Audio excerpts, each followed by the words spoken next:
नमस्कार दोस्तों। मैं प्रोफेसर सिद्धार्थ रोकड़े स्वागत करता हूं आपका मेरे YouTube channel professor Siddharth Rokade original में। एक 2-3 दिन पहले मैंने एक वीडियो डाला था मेरे यूट्यूब चैनल पे। वो ये कि how to use AI artificial intelligence responsibly. ठीक है। और वो वीडियो डालने के बाद मेरे ख्याल से मैंने कुछ तो फ्राइडे या सैटरडे को डाला था और आज ट्यूसडे है। 2-3 दिन गुजर गए हैं। वो वीडियो अपलोड हो जाने के बाद इतना हल्ला मचा गया। मतलब बहुत सारे स्टूडेंट्स के मुझे कॉल्स आ गए, व्हाट्सएप मैसेज आ गए और उन्होंने ये कहा कि सर आप ऐसा कैसे कह सकते हो। मतलब आपकी जो सोच है वो सोच ही अलग है।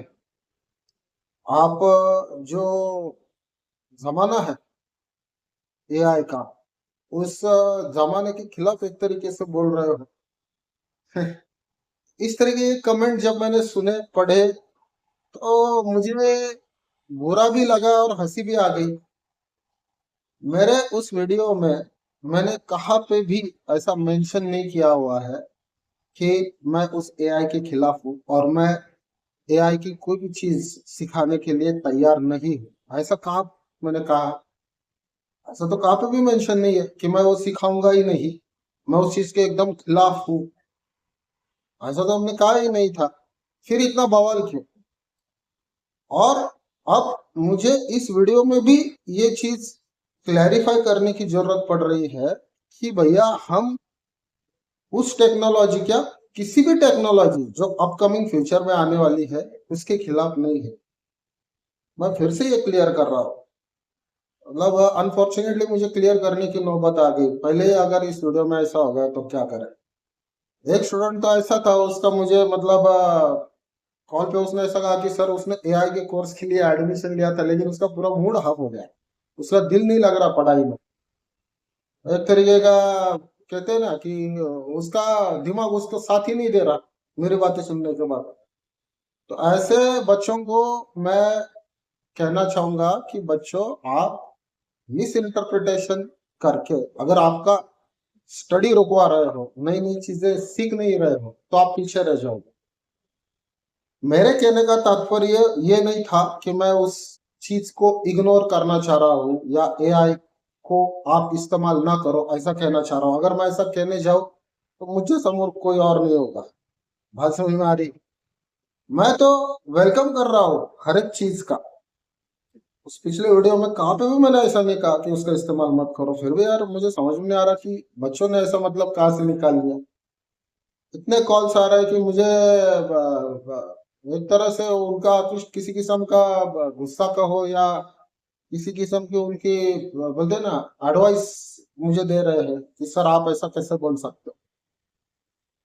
तो भैया फिर से मैं क्लेरिफाई करूं, मैं खुद नई टेक्नोलॉजीज का बड़ा समर्थक रहा हूं। अगर मैं टाइम टू टाइम खुद को अपडेट नहीं करता तो क्या आज तक मैं जितनी मतलब स्किल अवगत कर सका उतनी स्किल अवगत कर पाता? इतनी स्किल मेरे पास आती ही नहीं अगर मेरा जो अप्रोच है वो ट्रेडिशनल अप्रोच रहता एजुकेशन को लेकर, या फिर बोलते हैं ना पुराने ख्याल वाला रहता। तो आज तक मैंने कम से कम 700-800 बच्चों को, 700 to 800 बच्चे विद इन ये 4-5 सालों में इतने ट्रेन किए हैं। चाहे एक्सेल हो, वीबे हो, एसक्यूएल हो, और भी हो, और यहाँ तक कि आपका एआई आने के बाद कम से कम 300 से 400 बच्चों को एआई पे ट्रेनिंग दे चुका हूँ। तो अगर ऐसा रहता तो मैं फिर वो उस पर वीडियो नहीं बनाता। ठीक है। मेरा कहने का तात्पर्य बस ये था कि आप रिस्पॉन्सिबली इस्तेमाल करो। रिस्पॉन्सिबली मतलब क्या है? मैं अपने जिन जिन बच्चों को मैंने एआई सिखाया है सबको मैंने सिखाते वक्त भी यही बोला है जो उस वीडियो में बोला हो कि ब्लाइंडली इस्तेमाल नहीं करना है। ब्लाइंडली इस्तेमाल करोगे आपकी जॉब चली जाएगी। अभी भी मैं उस ओपिनियन पे कायम हूँ। वो इसलिए चलो आपका ये जो है ना भ्रम मैं एक झटके में दूर कर देता हूँ। एक झटके में दूर करते हैं आपका जो आप ओपिनियन लेके बैठे हो ना कि हमारी जॉब चली जाएगी एआई की वजह से। किन की जाएंगी किन की नहीं जाएंगी, ये कंफ्यूजन बड़े ही सिंपल छोटे बच्चों को भी समझ में आ जाएगा, ऐसे एग्जांपल से क्लियर करवा देता हूँ।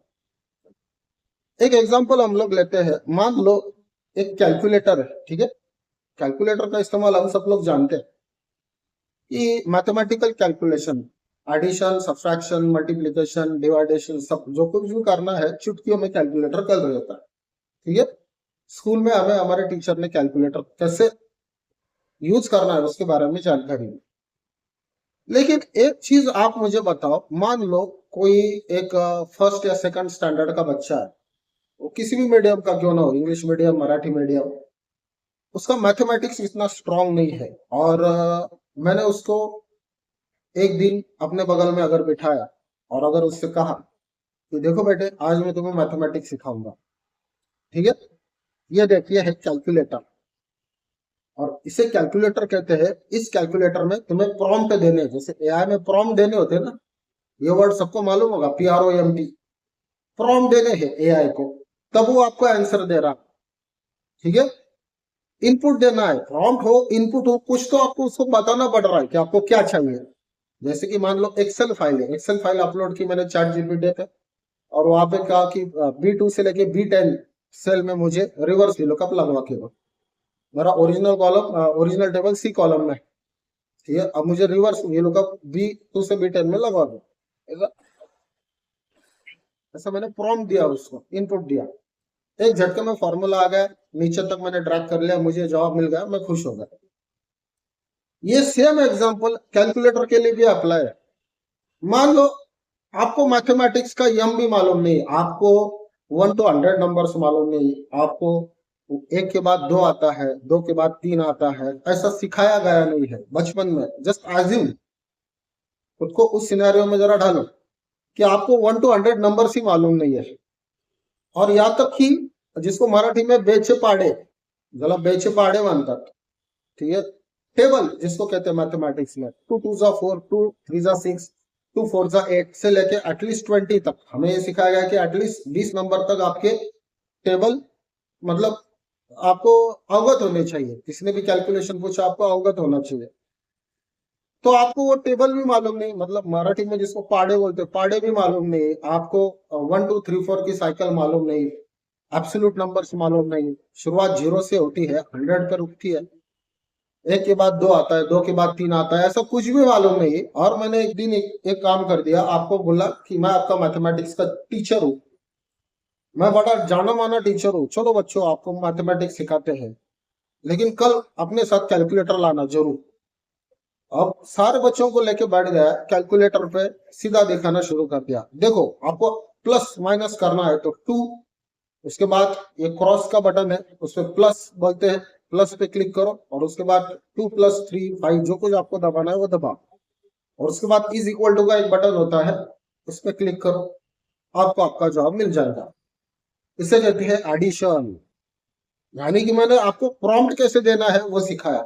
मैंने आपको ये चीज बिल्कुल नहीं सिखाई कि 1 to 100 ऑन पेपर कैसे होते हैं, टेबल पाड़े कैसे होते हैं। उसके बाद अगर कैलकुलेटर नहीं रहा आपके हाथ में तो ऑन पेपर पेन हाथ में लेके दशमान पद्धति के अनुसार राइट टू लेफ्ट कैलकुलेशन कैसे करना है, ये कुछ भी नहीं सिखाया, और सीधा कैलकुलेटर और उसके प्रॉम्प्ट, उसको प्रॉम्प्ट कैसे देने, इनपुट कैसे देने, वो सिखाना शुरू कर दिया। और फिर आप वो देख के खुश हो रहे हो, 5 × 2 = 10, चलो बच्चों फटाफट मैथमेटिक्स के जरिए कैलकुलेटर पे शुरू हो जाओ। 10 ÷ 2 = 5, ठीक है।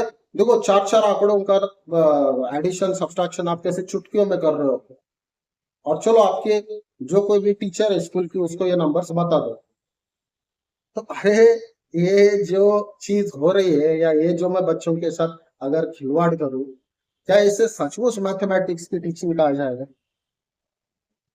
और बच्चे अगर वो जान के खुश हो रहे हैं, क्यों क्यों खुश हो रहे हैं, क्योंकि बेचारों को ये मालूम ही नहीं लर्निंग प्रोसेस क्या है। ये नंबर्स कैलकुलेटर भी कहां से जनरेट कर रहा है, कैलकुलेटर किस थ्योरम पे चल रहा है वो थ्योरम ही मालूम नहीं है, वो बेस ही मालूम नहीं है, और वो प्रॉम्प्ट प्रेस करके इनपुट दे दे के खुश हो रहे हैं।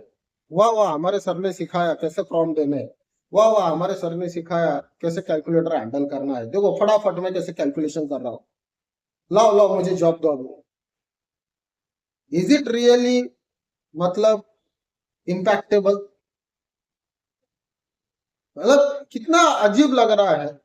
इस तरीके से अगर किसी को सिखाए तो क्या ऐसा लड़का सचमुच मैथमेटिक्स में उसको 100 आउट ऑफ 100 मिल गए, तो क्या सचमुच वो विद्वान है मैथमेटिक्स का? और सचमुच जब वो मार्केट में जाएगा या किसी कंपनी का अकाउंटेंसी बड़ा होके कोई अकाउंटेंट बनेगा, कोई कारोबार संभालेगा, सचमुच वो काबिल होगा? बस यही बात कहना चाह रहा था। यही बात मैं अभी भी दोहराऊंगा कि भैया आपको अगर बेसिक आपका बेस स्ट्रॉन्ग नहीं है, आपका थ्योरम उसके कंसेप्ट आपको मालूम नहीं है, आप सीधा प्रॉम्प्ट देने पे बैठ गए हो, सीधा इनपुट देने पे तुले हुए हो, आपको फास्ट क्विक रिजल्ट चाहिए किसी पेन किलर की तरह, तो क्या सचमुच ये वर्क करेगा आपके लाइफ में एंटायर करियर प्रोग्रेस में? ऐसा कुछ भी नहीं होने वाला, कुछ भी नहीं होने वाला। और ये जो आए दिन न्यूज आ रहे हैं ना मार्केट में बार बार कि 200 लोग निकाल दिए, 500 निकाल दिए। अभी 1-2 महीने पहले मेरे ख्याल से कुछ तो विप्रो का आया था, 500 से ज्यादा एम्प्लॉयज उन लोगों ने आउट कर दिए। अब ये होता क्या है कि आप सिर्फ आंकड़ा देख रहे हो, इनको निकाला इनको निकाला, अरे लेकिन कभी अंदर जाके थोड़ा सा झांक के थोड़ा इंक्वायरी करके देखा है क्या क्यों निकाला? ये तमाम वही एम्प्लॉयज है जिन्होंने बस प्रॉम्प्ट बेसिस पे, एआई पे प्रॉम्प्ट बेसिस पे लर्निंग की। कहां से तो इस तरीके से सीख गए कि उसको प्रॉम्प्ट कैसे देना है, उससे आउटपुट कैसे पाना है, और उस जरिए अपने मैनेजमेंट को अपने क्लाइंट को खुश करने की कोशिश की। और वो कंपनी से ज्यादा दिन तक रुका नहीं, छुपा नहीं। उनकी नजर से मैनेजमेंट ने जैसे पता चला कि इस किस्म का ये बंदा है, ये सिर्फ खाली प्रॉम्प्ट देने में माहिर है, इनपुट देने में माहिर है, इसको आउटपुट कैसे आ रहा है इसकी अकल ही नहीं है, ऐसे एम्प्लॉयज को मैं बार बार कह रहा हूं, लिख के देता हूं, तुम्हारी जॉब रहेगी नहीं वहां पे। तो ये तमाम, मैं ये नहीं कहता सभी के सभी वैसे है, लेकिन 80 to 90% एम्प्लॉयज जो निकाले गए वो सारे इसी किस्म के। अगर झूठ लग रहा हो, गलत लग रहा हो, तो जाओ जरा थोड़ा सा झांक के देखो, उस एचआर से, उस मैनेजमेंट से जरा बात करो कि क्यों निकाला। ये एम्प्लॉयज फ्रेशर थे, एक्सपीरियंस थे, डजेंट मैटर, इनको इसलिए निकाला गया क्योंकि इनके पास खुद का दिमाग नहीं था। खुद का दिमाग समझते हो क्या है? क्लाइंट की अगर कोई कस्टमाइज रिक्वायरमेंट आ गई, कोई चेंजेस आ गए, कोई अपडेट आ गए, तो मुझे मेरा फॉर्मूला, मुझे मेरा dashboard, chart, SQL query, VBA code, client की रिक्वायरमेंट सुनने के बाद ऑटोमेटिकली मेरे ब्रेन में जनरेट हो जाना चाहिए, ब्रेन में जनरेट होना चाहिए, कंप्यूटर स्क्रीन पे नहीं। और फिर मैं आपने आज से कंप्यूटर स्क्रीन पे उसको इनपुट हो या कोडिंग हो, कुछ भी हो, मैं दे दूंगा। लेकिन सबसे पहले क्लाइंट की रिक्वायरमेंट सुनने के बाद, फॉर्मूला है, एसक्यूएल क्वेरी है, वीबीए कोड है, सबसे पहले मेरे दिमाग में जनरेट होना चाहिए, उसको कहते हैं इंडिपेंडेंट आदमी। तो अगर कोई इस किस्म से सीख रहा है तो उसको किस बात का डर है मुझे बताओ? क्यों उसकी जॉब जाएगी? तो मैनेजमेंट पागल है क्या उसको निकालने के लिए? तो भले वो बंदा टेन्योर्ड हो या ना हो, अगर मान लो फ्रेशर है, लेकिन मैनेजमेंट को समझ में आया इसको, इसका थ्योरम पक्का है, इसके कंसेप्ट क्लियर है, इसका खुद का लॉजिक है, खुद का ब्रेन है, इसको क्लाइंट की कस्टमाइज नीड तुरंत बंदा सॉल्व कर देता है, तो ऐसे बंदों को कोई भी टेक्नोलॉजी आने दो, एआई रहे या कोई भी टेक्नोलॉजी आने दो, मैनेजमेंट क्यों निकालेगी? क्योंकि वो तो वैल्यूएबल एसेट है ना हर कंपनी की, ऐसे एम्प्लॉयज। लेकिन अगर उसके विपरीत दूसरा सिनेरियो खड़ा करते हैं, दूसरे सिनेरियो में मान लो अगर मैं एक ऐसा बंदा हूं जो सिर्फ ब्लाइंडली गूगल, यूट्यूब, एआई पे फेंक करके हर एक चीज मैनेजमेंट को रिजल्ट के तौर पे दे रहा है, हर एक चीज प्रॉम्प्ट प्रॉम्प्ट दे देकर निकलवा कर कैसे भी करके रिपोर्ट्स बना रहा है, क्या ये बंदा ज्यादा दिनों तक अपना ये वीक पॉइंट मैनेजमेंट से छुपाने में सक्सेसफुल साबित होगा? मैनेजमेंट से कुछ नहीं छुपता, हर दिन आपका ऑब्जर्वेशन होता है। क्या ये बंदा लाइफ लॉन्ग पीरियड में अपना करियर ग्रोथ कर पाएगा?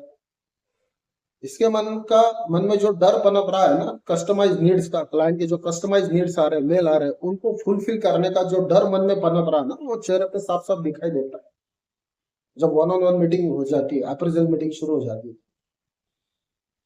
तो मेरे इस बात का गुस्सा उन लोगों को जरूर आएगा। देखो, इस वीडियो में देखने के बाद भी, इस वीडियो को देखने के बाद भी फिर से गुस्सा आ सकता है कि यह आदमी तुला हुआ है हमारा जोश ठंडा करने में, यह आदमी तुला हुआ है हमारे, बोलते हैं ना, पूरे वाबड़े निकालने में। तुमको अगर गुस्सा आ रहा है आने दो, लेकिन तुम्हें तुम्हारा मेहनत तुम्हें करनी पड़ेगी, तुम्हारा बेस, तुम्हारा थ्योरम, तुम्हारे कंसेप्ट तुम्हें स्ट्रॉन्ग करने पड़ेंगे, तुम्हें हार्डवर्क करना पड़ेगा, तब जाके तुम्हें तुम्हारे अंदर ये जो डर बना रहा है एआई का, वो हमेशा हमेशा के लिए निकल जाएगा। नहीं तो लाइफ टाइम ऐसे ही डर डर के रहोगे। तो मैं फिर से क्लियर करवाता हूं, मैं एआई के खिलाफ नहीं हूं, मैं तो सबसे बड़ा इस चीज का समर्थक हूं, क्योंकि नई टेक्नोलॉजी जब मार्केट में आती है उसका हमेशा वेलकम होना चाहिए। लेकिन मैं उस थॉट प्रोसेस के खिलाफ हूं जो थॉट प्रोसेस बच्चों को ये कह रही है कि तुम आओ बच्चों, आओ एआई के कोर्स को एडमिशन लो, फ्यूचर में बहुत जॉब है, आओ आओ बिंदास, इतना कोडिंग करने की जरूरत नहीं, इतना हार्डवर्क करने की जरूरत नहीं, खड़ा खड़ा प्रॉम्प्ट दे दो, रिजल्ट पाओ और 50,000 60,000 रुपए की सैलरी ले लो, जाओ। अरे क्या मजाक है, क्या मजाक है ये। थोड़ा सा तो अपने में मतलब यार, थोड़ा सा तो सेंस हो, हम क्या कर रहे हैं। तुमको गुस्सा आया, आने दो, तुमका बुरा लग रहा है लगने दो। मैं फिर से एक चीज बार बार कहूंगा, तुम्हें एआई का डर अगर हटाना है, तुम्हें एआई अच्छी तरीके से सीखना है और एआई के जरिए ही अपना काम करना है। मैं तो खुद कहता हूं कि एआई के जरिए अपना काम करो। अगर मैनुअल, जहाँ पे मैनुअल वर्क की जरूरत है वहां पे मैनुअल वर्क करो, जहाँ पे एआई से काम चल रहा है वहां पे फुल टू एआई से धमाल उड़ा दो, पूरा एआई से ही काम करो। मैं तो कहता हूँ उससे तुम्हारी स्पीड बढ़ रही, तुम्हारा काम बच रहा। मगर जहां पे भी दिल को थोड़ा सा ऐसा महसूस हो कि यार मैं तो प्रॉम्प्ट दे रहा हूँ लेकिन उसके पीछे लॉजिक मेरे को समझ में नहीं आ रहा, इनपुट दे रहा हूँ आउटपुट कैसा आया उसके पीछे का लॉजिक समझ में नहीं आ रहा, रुको भैया, फिर उस वक्त जरा रुको, वो आउटपुट कैसा आया है उसके ऊपर थोड़ा सा स्टडी करो। इससे होगा क्या, तुम्हारी फ्लोर पे एक पहचान बन जाएगी। मैनेजर इज्जत की नजर से देखेगा, मैनेजर कहेगा कि ये वो अंधा आदमी नहीं है कि जिसके हाथ में वो तभी चलेगा जब काठी दे दो, इसके ये वो आदमी है जब इसका चश्मा भी निकाल दो, काठी भी छीन लो, तभी ये चलने में सक्षम है। ऐसे बंदे को डरने की जरूरत नहीं है। फिर से बात आती है लॉजिक डेवलप करने की। लॉजिक डेवलप करो, लॉजिक डेवलप करने के लिए हार्डवर्क लगेगा, उसके लिए कोई सब्स्टिट्यूट नहीं है। जब लॉजिक डेवलप होगा तब ऑटोमेटिकली स्मार्ट वर्क होगा, और जब स्मार्ट वर्क होगा तो ऑटोमेटिकली एआई सीखने में, अप्लाई करने में, मैनेजमेंट के सामने स्मार्ट वे से प्रेजेंट करने में ऑटोमेटिकली एक तरीके से ब्रिलियंसी आ जाएगी। बात समझ में आ रही? तो ठीक है, अब मैं ज्यादा इस चीज के ऊपर बात नहीं करूंगा। जो लोग समझदार है, बुद्धिमान है, उनको मेरी बात समझ में आ गई होगी। जो लोग अपनी धुन में मस्त है, रहना चाहते हैं, उनको उनकी थॉट प्रोसेस मुबारक हो। मैं इस पे और बात नहीं करूंगा। और अगर मेरे इन दो वीडियोस की वजह से किसी को बुरा लगा हो, किसी को मेरे मत से वो समर्थन नहीं रख रहा हो, किसी को मेरे मत से असहमति हो, तो मैं उसकी रिस्पेक्ट करता हूँ। और अगर किसी को बुरा लगा हो तो मैं उसको सॉरी भी कहना चाहूंगा। लेकिन मेरा इंटेंशन ना ही इस वीडियो में ना पिछले वीडियो में ऐसा था कि तुम कोई नई चीज सीखो ही मत। अरे मैं टीचर हूँ, मैं अगर किसी दिन ऐसे बोलने लग जाऊंगा नई टेक्नोलॉजी सीखो मत, तो फिर ये तो मतलब मेरे में और वो जो बुकिश टीचर होते हैं स्कूल कॉलेजेस में, उनमें क्या फर्क रह गया फिर? ठीक है, तो ऐसा कभी मत सोचो। ठीक है, हम मेरे चैनल पे मैं एक बार फिर से एक बात डिक्लेयर करता हूँ, हम लोग लॉजिकली भी सीखेंगे और एआई को इम्प्लीमेंट कैसे करना है उस ओवरऑल प्रोसेस में उसको भी सीखेंगे। लेकिन मेरा सबसे ज्यादा पहला भर लॉजिकल लर्निंग पे होगा। लॉजिकल लर्निंग का पार्ट एक बार क्लियर हो जाएगा, चाहे एक्सेल हो, वीवीए हो, पावर बीआई हो, एसक्यूएल हो, लॉजिकल लर्निंग का पार्ट क्लियर हो गया तो इमीडिएटली हम लोग एआई उसमें कैसे लॉन्च करना है और बड़े स्मार्ट तरीके से उसको मैनेजमेंट के सामने किस तरीके से इम्प्लीमेंट करना है, उसमें आपको चैलेंजेस क्या आएंगे, वो चैलेंजेस टैकल कैसे करने। ठीक है, आपका स्मार्टनेस आपको कैसे दिखाना है, सारी चीजें सीखेंगे। सो बस यही था। अब मेरा नेक्स्ट वीडियो सीधा लर्निंग को लेकर रहेगा। ठीक है, हम लोग जैसे कि मैंने आपको प्रॉमिस किया था कि वीबीए और एक्सेल की ट्रेनिंग रहेगी शुरुआत में। तो एक वीडियो वीबीए का, दूसरा एक्सेल का, फिर से वीबीए का, फिर से एक्सेल का, इस तरीके से कर करके हम लोग ऑटोमेशन पे जाएंगे। ठीक है, डिस्क्रिप्शन में मैंने मेरा मोबाइल और व्हाट्सएप नंबर लिखा है, वही मेरा व्हाट्सएप नंबर है और मोबाइल नंबर है। किसी को अगर ऑटोमेशन करना हो, फिर से बात दोहराऊंगा, किसी को अगर वन बटन क्लिक ऑटोमेशन करना है, कॉर्पोरेट ट्रेनिंग लेनी है, पर्सनल ट्रेनिंग लेनी है, तो दे सकता है। ठीक है, ले सकता है। और हमारे इस ट्रेनिंग प्रोग्राम का अगर हिस्सा बनना है, ये जो यूनिक ट्रेनिंग प्रोग्राम है, इसका अगर हिस्सा बनना है तो वो हिस्सा भी बन सकता है। किसी भी तरीके की बिजनेस इंक्वायरी के लिए नीचे दिए गए ईमेल आईडी या फिर उस व्हाट्सएप नंबर पे आप संपर्क कर सकते हैं। थैंक यू सो मच दोस्तों।